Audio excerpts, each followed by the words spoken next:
Good afternoon, good morning, wherever you are. Thanks for being here. It's me, Ari Dossett, Comrade Chief. I'm your anthropologist and sociologist. Please hit the like button, share this live stream, subscribe to the channel, become a member of the channel. You can donate the links below, and you can also book a one-on-one session. The fees are below too, and also the package you can choose from. If your request doesn't fit the package, just email me in the email provided below. And also, you can check my novels on Amazon. And well, again, thanks for being here. Just a quick question: how are you all doing today?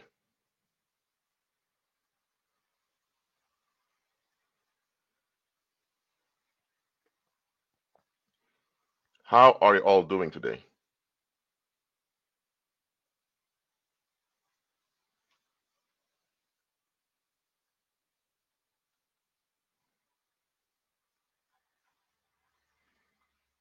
Man, look, I often do my live streams later at night for me here in the Netherlands because that's the time where most of my subscribers in the United States are awake. But for some reason, I was in prayer and fasting, and I felt like I had to do this live stream right now for whoever needs to hear it. Anyway, okay, let me start with a parable, okay? I'll start to introduce the topics that you know so that I can illustrate what's going on. You have a woman called Jessica. Jessica grew up in let's say in the Bronx in New York. Let's see if I have it correct. Yes, she grew up in the Bronx, and she lived at the corner of the block.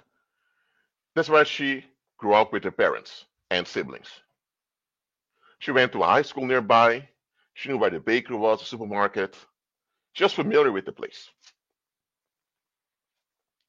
So, as usual, after leaving work, because she moved out of her parents' house to a house in the same area, the Bronx, in the same country, I mean. She lives at the whole other side of the country right now, bordering Yonkers and New Rochelle. But anyway, she still's in the Bronx. Plus, well, she lives with her boyfriend right now. But she still goes to the same supermarket she used to go to while growing up.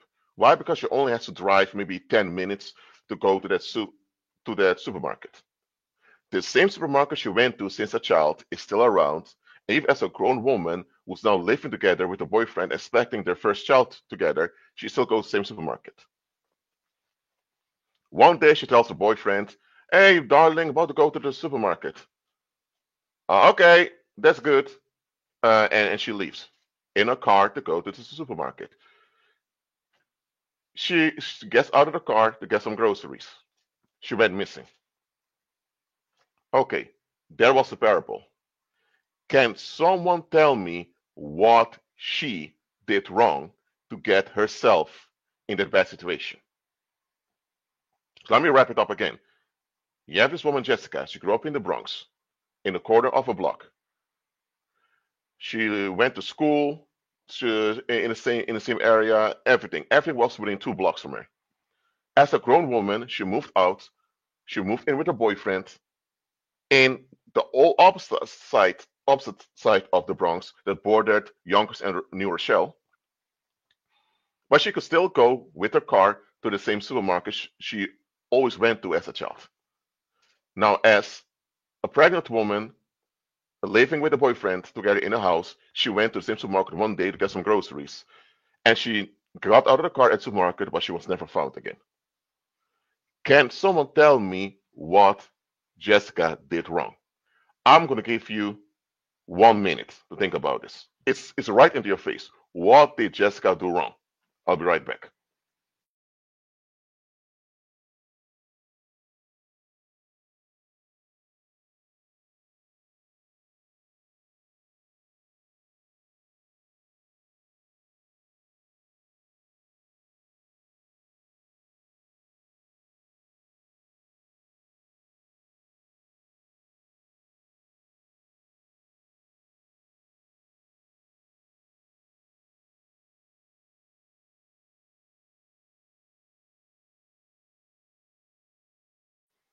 What did Jessica do wrong? Okay, let's go through it again. She grew up in the Bronx. Okay, so she was familiar with the Bronx. She did not travel in all places of the Bronx, but she knew the area. She also traveled to other places in New York. She went to Manhattan, she went to Queens, Brooklyn, so she knew the Bronx. She was familiar with the place. She grew up there. She went to middle school there, high school there. She graduated. She went to college in the same area. Well, college she went to New York City for, but to Manhattan for. But anyway, she knew the Bronx. During university, she met her boyfriend that she moved in with, who lived in the north of the Bronx. So she decided to keep visiting the same supermarket that she went to since she was a child. Okay, just think about this. Why did this woman held on going to the same supermarket? What's going on there? I mean, when you were a child growing up, that was the closest supermarket nearby for you to go to on a bicycle or walking. But as a grown woman, you went to Manhattan to study. By the way, you also traveled abroad for your internship. Why are you holding on to that same location so much? So just Jessica had a hard time letting go. That's one thing. Secondly, she drives to that supermarket continuously as a grown woman too. Now think about it. This supermarket is owned by someone. Now the managers that were there working when she was a child likely not around anymore. But if it's a privately owned supermarket, in a sense it's owned by just a family, if it's from a giant brand like Walmart, okay, then she will not know the owners, or the owners will not know her. But if it's a locally owned supermarket, the owners are around. And don't forget, the Bronx had a lot of criminality, a lot of money laundering. So the environment was not safe to begin with. What about her former classmates she went to school with? What about the people that she grew up with in the neighborhood? How are they doing in life? What's going on with them? Thing is, this Jessica kept acting like it was still the time she was a little child, going to the supermarket like everything is fine. She didn't even notice that a lot of the shops nearby closed down over time. She didn't even notice that a lot of people she grew up with moved out of the Bronx altogether. So she became insensitive to her environment. The only thing on her mind was, hey, I need to go to the supermarket. She would drive there, she knew how to drive there, and that's it. Go to the market, get your stuff, leave. She didn't look around her, nor pay attention to anything around her. No, I'm not saying she should be distracted by everything around her, because a lot happening around her on the street, but I'm thinking she should look around you a little bit. So let's continue with the parable. She goes missing. A pregnant woman missing. The boyfriend is a suspect immediately, but the police clears him very quickly. Then, 2 months into her missing, a detective from another side of New York State comes to look at the case. And this detective shakes his head. A deputy asks him, "Sir, what goes on?" Okay, look, Robert, look at this woman over here. Look at her behavior. She goes to the same supermarket over and over again around the same time each day of the week. I mean, look, I checked we checked her high school records, we checked her middle school records. Most of the associates and friends she had during middle school and high school are either arrested multiple times or they've been involved in scandals involving criminality. She's one of the only ones that actually broke through and attended university. And a lot of people still live in the same neighborhood. They're just not on the street invisible that often. I mean, what is this, Robert? What is this?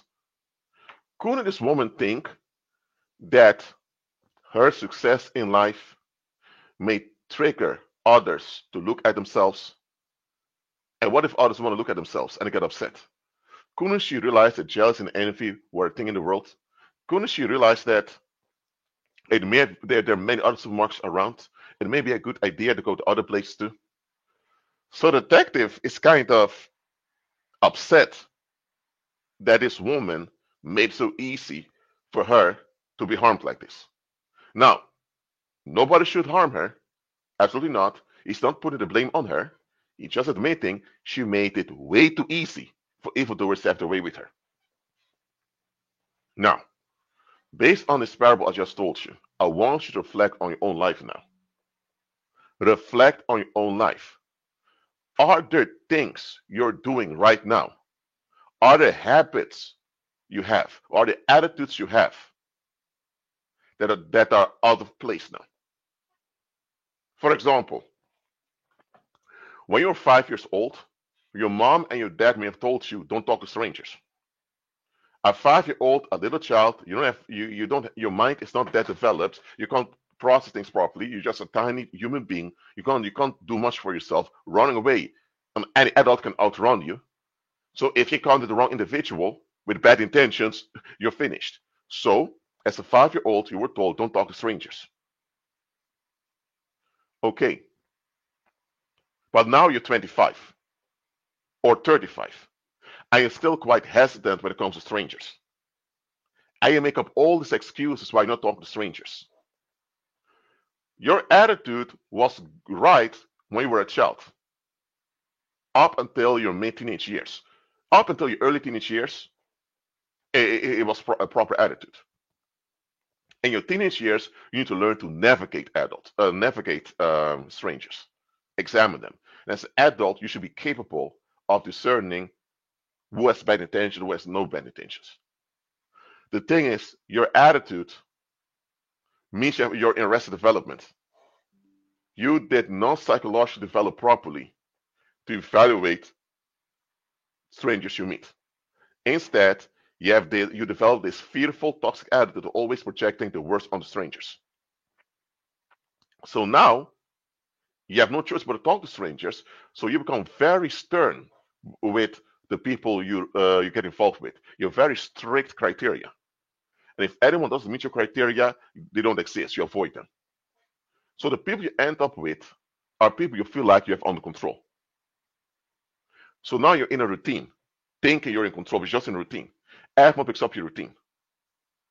How easy is it to set you up? How easy is it to set you up? It's quite easy to set you up. Because you're not self-reflecting. Look, the question that we should ask ourselves more often is, what is this? What is this I'm doing? What is this that goes on over here? What is this situation? Maybe you grew up with parents that were quite dismissive of your feelings. They were just blunt with any regard to how you felt, and they were open about it. But you notice your parents wouldn't dare do the same with the fellow adults. They wouldn't even dare do this to other people's children. But with you, they're quite dismissive. You should ask yourself, what is this? Why did they treat me like this? You knew it didn't add up. You knew it harmed you psychologically. It gave you emotional pain. If you said anything that your parents consider upsetting, they'll go on about it for hours. Now, as a child, I don't expect you to process this. As a teenager, you have other things on your mind, even though you should be alert about it. As an adult, you have to admit your parents were toxic. They may have been narcissists also, I don't know. But you have to admit, even though they did the other stuff well for you, make sure you had a roof above your head, make sure you have clothing and food and all of that, doesn't matter. They were damaged people that didn't want to face themselves, and they were damaging you in the process. They were toxic people. They harmed you. Once you admit this, now you realize that you've been damaged. Now you need to look at yourself to see what damaged attitudes you have. And now you go into therapy, counseling, whatever you need to recover and improve as an adult. That's what you should do. But do you know that a lot of people don't ask the question, what is this? So you grow up with parents who disregard your feelings and your emotions. Now, as a grown man or grown woman, you're used to coping with people disregarding your feelings and your emotions. So now other people notice this about you, and there are people taking advantage of it. So before you know it, you have a bunch of friends around you who are not really your friends. Or maybe you go into defense mode. Now you become just as harsh and bitter as your own parents were without being aware of it. Now you pass on the damage onto other people. If you would just ask the question, what is this? You would force yourself to look at the situation. And once you look at the situation, you realize, hold on a minute. This ain't right. I need to get out of here. I'm telling you this question, what is this? Or any variant of this question is a question a lot of people never ask themselves. And because they don't ask this question, they don't become alert of what's right in front of them. They're not. Let me tell you, it's easy to see a bad situation with someone else than to see a bad situation with yourself. Let me repeat this one more time. It is just nature. Okay? It's easier to see someone else's bad situation than see your own. Now you will notice with yourself you're in a bad situation, but it doesn't mean you fully see the situation, what it is, how bad it is. Others see it earlier than you do. So it's also good to have people around you that will ask the right question when needed. You need people around you who will ask, Rashid, what is this? Or Joshi, what is this? Kevin, what is this? Angela, what is this? Even if it's in a joking manner, people ask the question. I'm not saying they should ask that question to degrade you or to, because there are people saying, what is this? Kind of to look down on you or to it's type of contempt. I'm not talking about that. I'm talking about people who ask what is this as a form of contempt. Like you show them a presentation, act like what type of shit is this? I'm not talking about that. I'm talking about people who genuinely ask the constructive question, what is this? What goes on over here? So I have a question for you. How many of you are surrounded by people who often ask that who from time to time, maybe not often, from time to time, they ask a question, what is this? How many of you are around people like that? Let me know in the live chat, please. Let me know.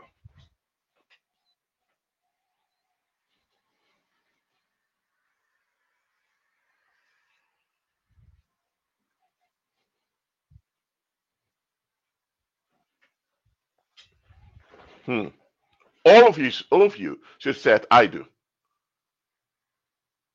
Here's the thing, if you're driving a car right now and you can't answer because you have to say hands-free, pay attention to the road, please. Thank you very much. If not, you can answer. The thing is, just because someone asks you what this is doesn't mean they have the answer to the question. They don't have an answer to the question. And because they don't have an answer because there's something going on that's off and they know what goes on, that's why they ask, what is this? That question is to force both you and them to look at what goes on and find out what goes on. If you almost never ask yourself the question, what is this? Do you doing? You actually are neglecting yourself. Now, it's one thing when you're in a new environment, say you just move to another town or new city, or you move to another country, and you cover the things you're not familiar with. Of course, there are going to be things you're not familiar with. Okay? But something you're not familiar with is not the same as something that's off. Okay, maybe you go to another country and you notice there that people drive on the left side of the road instead on the right side. Okay, that's how they do it over there. Maybe you go to another country where people are apologizing all the time, like in Japan. It's just a culture. People communicate with one another. I apologize all the time. Okay, so be it. But if you're in Japan and someone keeps staring at you intensely for longer than a minute, 2 minutes, that's not something cultural, something unfamiliar. It's actually something off. You say, what is this? Or let's say now you move to another country, but you notice that the apartment complex or the flat complex you now reside in is a huge flat complex with, I would say, maybe 50 units or more of people residing there, but you barely see people in the hallways. If it's a flat complex or an apartment complex, at least 50 units, that means at least you have 50 residents over there or more. Some people are living together with their spouse or with a partner. Others also have children. At least 50 people should be going in and out of that building continuously to get groceries, to go to work and back.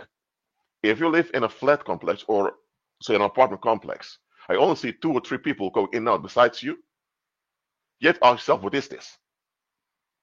And then you go outside and you look at, run a minute. When I look at the windows, all the windows are decorated as if people are living there. Okay, if all the windows are decorated, you see the curtains inside all of that. That means the units are decorated. That means there should be people living there. How come you barely see people going in and out of the building then? You should ask yourself, what is this? Because obviously something doesn't add up. Now look, if you had a unit of 50, if you have a flat complex with 50 units, you live only 1 unit, and only 3 other units are rented, so the majority of the units are vacant. Okay, that is natural that you only see a few people going in and out of the building. But if you live in a flat complex and there are 50 units, all 50 units from the outside you can see they're decorated on the inside. But you never see people going in and out of the building, just you and 3 other people. You say, yeah, also, what is this? Something still doesn't add up here. You can't. It could be that someone is on a vacation and about to come back, but the vacation doesn't last for 2 months. If for more than a month, you notice that many of these units don't get any human visitors. It's almost not going in and out. They need to understand this is not right. If the places are vacant, they're vacant. If they're occupied, they're occupied. How come they're decorated, they're occupied, but it's about going in and out? They know that there's something wrong here. You may not know what goes on, but you know something's off with the place you're residing in. You have to ask people around. Have you noticed? Have you seen anyone? Have you noticed a lot of people that in a complex are you on holiday? Just talk to people. Don't tell them directly you're suspicious about the situation, but ask them, see if they notice things too. You may find someone who tells you what goes on, or you maybe find someone who warns you it's better for you to leave that flat complex. Anyway, what happens in real estate is that sometimes the real estate managers they will they are involved in criminal activity and they're using the complex as a front. So let's say you have 50 units. They may rent 5 of the 50 units. So 45 units are empty. But they will spend cash to decorate all the other 45 units that are not rented. And then they will make fake contracts with fake names and fake signatures to act like there's someone living there. They'll even make fake IDs. And they have their criminals behind the scenes working at the municipality also. So they may have a handler of theirs working at the municipality at the civil registry, and that individual will scan those fake passports, fake contracts, fake signatures, all of that to act like an actual individual living there. So now you have 45 units which are uninhabited, but they're decorated so someone is living there. And of course, because people live there, they have to pay rent, right? So now, cash they earn with human trafficking or drug trade or selling stolen goods, whatever criminal activities they're doing, they're now laundering that cash by paying all the cash to themselves in the form of rent. Now, there are actually 5 real tenants living there. You're one of them. So when the police comes to investigate, they'll see, oh, there are 5 actual tenants going in and out. And because that the police has no, they have no further reason to look at it because they actually see the actual tenants living there. Even though the police don't see the other 45 tenants, because the actual tenants over there, it kind of makes it hard for police to make a case about it. And to make sure that things are not discovered, from time to time, they have an actor going there, opening the doors, put the lights on, turn the lights off. So sometimes there are lights on, lights off in these vacant complexes, just to pretend like there's someone living there. So the whole complex is actually a cover-up. Now, let's say you live there as a tenant. Let's say you reside there as a tenant, I mean. You're not aware the whole complex you live in is a front, but you will notice symptoms that something's wrong. You need to ask yourself, what is this?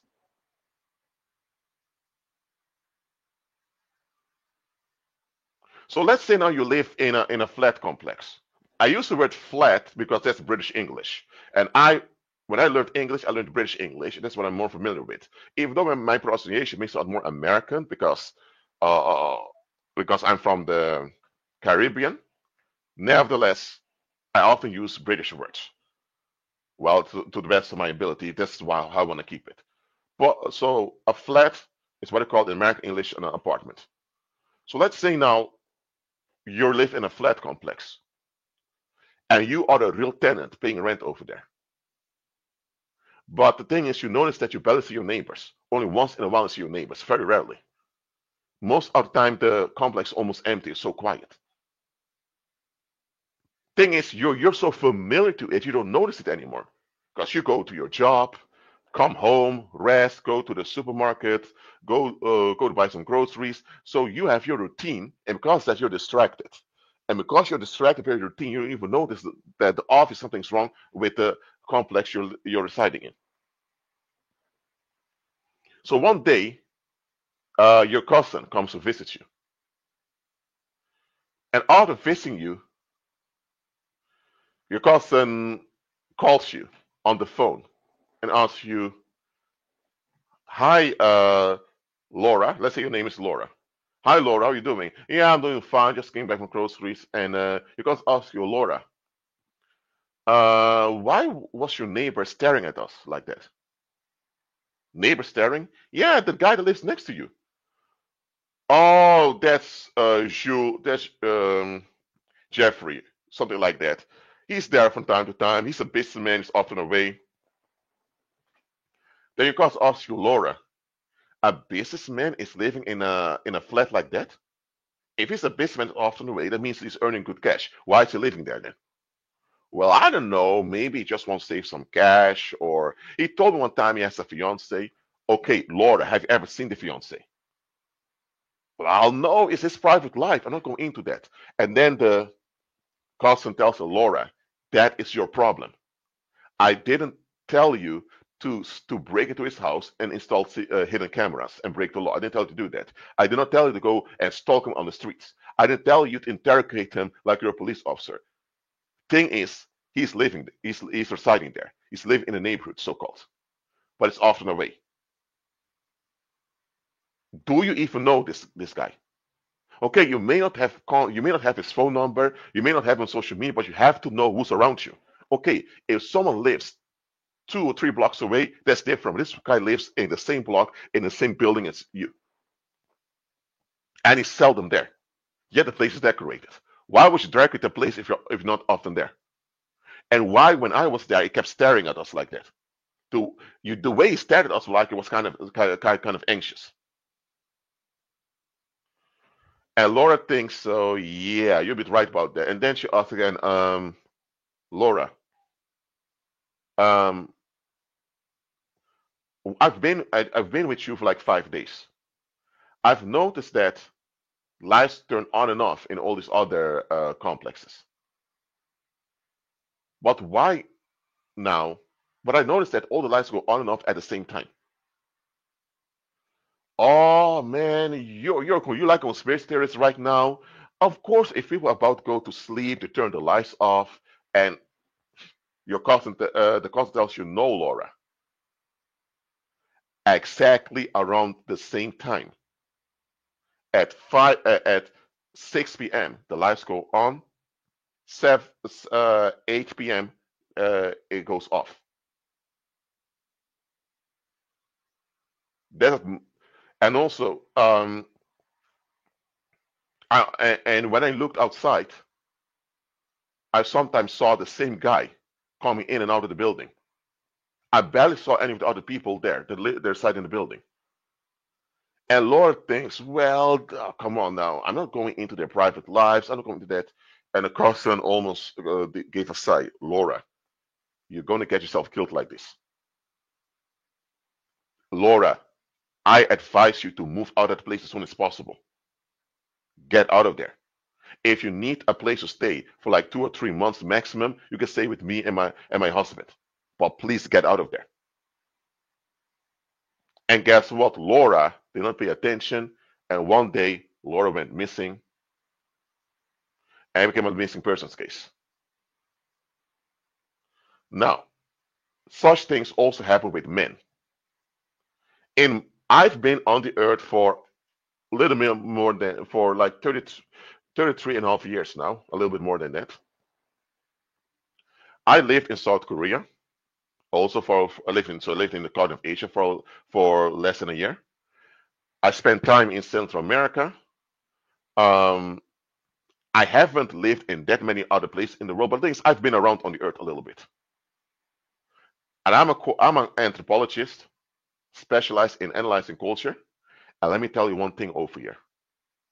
I've encountered so many adults out there from various backgrounds: Latinos, East Asians, South Asians, so-called Arab people, um, even Jews I met. And the ones I met were not in favor of, what goes on in what we call Busiland right now in the Middle East. But anyway, I've encountered people from various backgrounds. And I've noticed a common thing about worldly people. Worldly people are easily distracted. I'm not saying none of them are alert. When it comes to other people, they will see things often quickly. When it comes to themselves, they're very slow often. Worldly people are easily distracted, y'all. And listen, pagans are the only worldlings I've encountered who are alert about their surroundings continuously. Well, they have to be, because they use the demonic charms. But apart from pagans, worldlings are easily distracted. And a lot of them want to be distracted also. But what creeps me out the most is when believers are just as distracted as worldlings are. Some believers even more distracted than worldlings. That's not a good thing at all. Let's go back to the parable of Laura and her female cousin.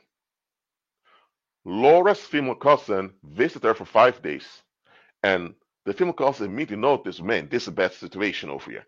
How come Laura is seeing it?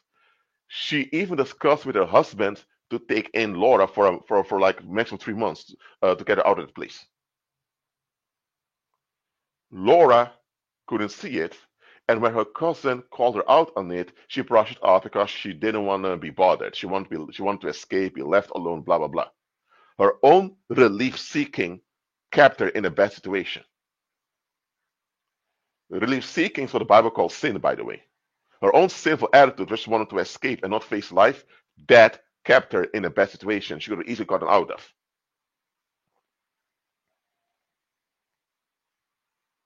Listen, y'all.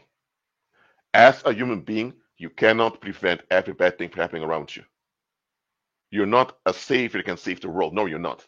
But what you can do is be alert and sensitive so you can notice when something is off and act accordingly. That's something you can do. If everyone would do this, 99% of all violence and all evil on the earth would stop immediately. Because 99% of all violence and evil on the earth only happens because people allow bad things to happen because they're not alert, not sensitive about the environment. Simple as that. Simple as that. So, I hope this is clear to you. We cannot, as believers, go through life and not ask the proper basic questions. We really can't do that. Unfortunately, there are many believers who do exactly that. They go through life in a state of relief seeking, so in a sinful with a sinful attitude, not noticing anything that's off around them. You know, and one thing you need to understand, if someone is neglecting himself, they'll also eventually neglect other people. That's how it goes. So those same believers who are distracted are now also reluctant to call things out when they notice um, when they notice bad things with other people. A lot of believers I noticed that when they know something's off, they stay silent. Or they talk about behind the scenes, but don't mention it because they don't want to be bothered, or they don't want to be called a troublemaker and everything. I'm sorry to say, but we have a lot of neglectful believers out there. And it's only when all hell breaks loose, or it's only when they're dead bodies already, only then will believers say, well, I always felt a bit weird about that guy, or I already noticed something's a bit off with that shop over there. Problem is, where were you? And if you notice it, why didn't you, as a believer, pray about it, decree and declare about it, take spiritual action against it? As believers, we can't just point to worldly people all the time. We can't just look for the wizards, warlocks, and witches who may be behind us all the time. We can't even blame Satan all the time, even though Satan is likely involved. We have to look at fellow believers too, because a lot of fellow believers, I'm telling you, they're bad news. This is not an I'm holier than thou attitude that they have in church. I'm just being real with you. A lot of believers out there, I'm sorry to say, but you're better off with a witch or warlock than with them. Because at least the witch and warlock is alert and they will tell you when something's off and insist to you, you need to do something about it. But you have believers, man, they have a wasteful attitude. They have a wasteful, wicked attitude. They're not reprobate, they can't be reprobate because they're believers, but I'm telling you, there are believers right now who operate as enemies of the Heavenly Father.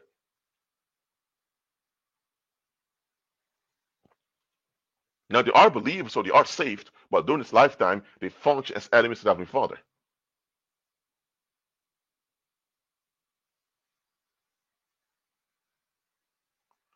And I'm telling you, such believers are far more dangerous than devil worshippers. So, what believer are you? Are you the believer that's still in a sinful state, escaping all the time? Or are you a believer that embraces life and all the challenges that God gave to you in life, and you live life as God intended to be, to the full?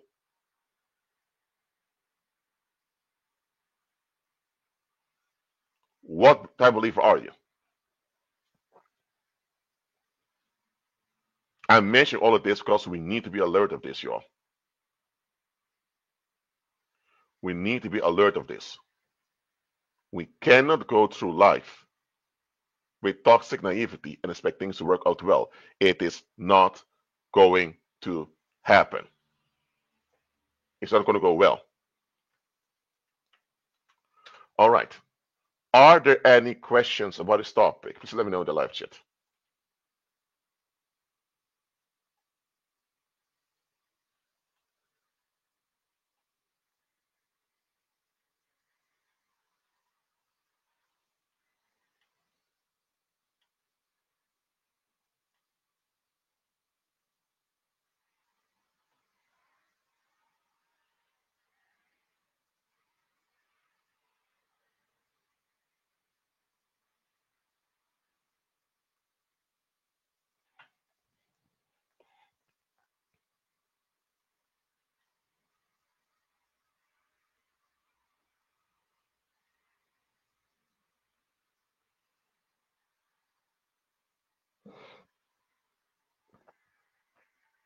All right.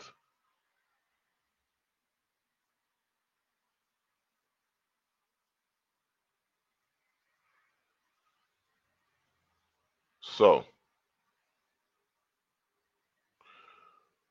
just beware of this. All right.